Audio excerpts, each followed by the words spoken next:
Fragmented You. You sit in approvals and status meetings while a dashboard flashes inactive, a form flags mismatch, and a notification says update required. The cost is simple. You lose time arguing with records that claim to be you.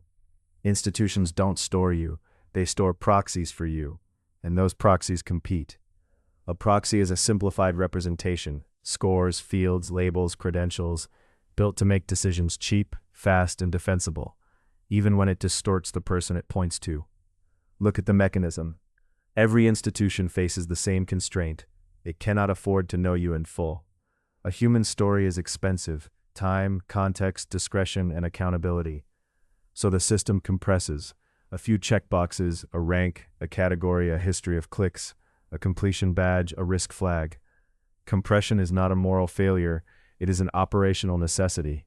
But necessity doesn't make it neutral. Once a proxy exists, incentives attach to it. The institution's incentive is legibility, faster sorting, fewer exceptions, fewer appeals, fewer unpredictable outcomes. The worker's incentive is audit safety. I followed the checklist protects more than I use judgment. The vendor's incentive is adoption. A metric that fits existing workflows gets purchased. A nuance that slows throughput gets cut. The user's incentive becomes survival.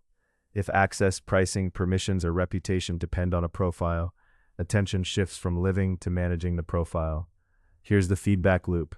The system measures a proxy, rewards the measured, and then treats the reward as evidence that the proxy was correct. The measured behavior increases, the unmeasured behavior decays. That is not because people became shallow, it is because the system made a trade-off and then enforced it. Name the trade-off plainly: consistency versus accuracy. A standardized record produces consistent decisions at scale, but it loses the texture that makes a decision accurate in a specific life.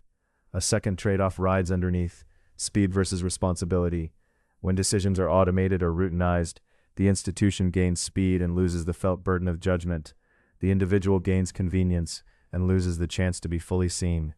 Proxy drift follows. The proxy starts as a pointer and becomes a target. A training program intends a credential to signal competence, but soon the credential becomes the product. People learn to pass the test, not master the work. A performance score intends to reflect outcomes, but soon the score becomes the game. Effort flows toward what is counted, not what matters. A compliance checklist intends safety, but soon safety is redefined as complete in checklist, even when risk moved elsewhere. This is metric gaming without villains, just rational adaptation to incentives. Now add fragmentation. Different institutions optimize for different decisions, so they store different proxies. One profile for eligibility, one for trust, one for productivity, one for risk, one for marketing. These versions don't reconcile because reconciliation is costly and liability heavy. It is safer to keep separate ledgers than to admit a unified identity that could be challenged. Fragmentation is a feature of constraint, so you are mirrored back as a set of partial selves, each one real enough to deny you something, approve you for something, or price you differently. And because the proxies are actionable, they become persuasive. They don't just describe, they govern. This is where meaning gets eroded quietly. When your access to work, housing, education, services, or community hinges on proxies, attention migrates toward maintaining those proxies. Identity becomes a portfolio of representations, each requiring upkeep, updates, proofs, renewals, verifications, appeals. The self becomes administrative. Responsibility also shifts.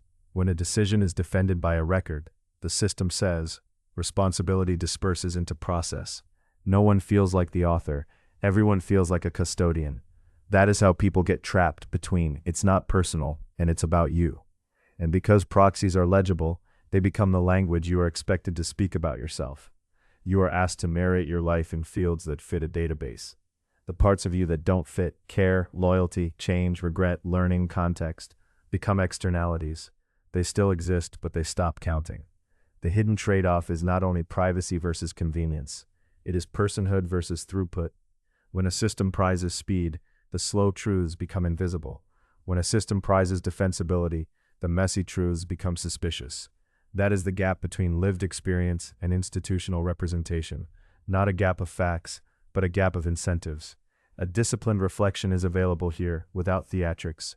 Notice one metric you currently serve, one number, label, credential, or status, that quietly organizes your week. Then notice one value that metric might erase: patience, craft, honesty, care, loyalty, curiosity, rest, or change.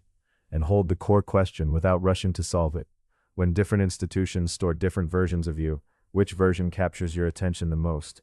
And what does that attention rent from your life? There is clarity in seeing the constraint, and there is freedom in naming the trade-off. Systems will keep their records because incentives reward legibility. What remains is restraint, not mistaking the proxy for the person.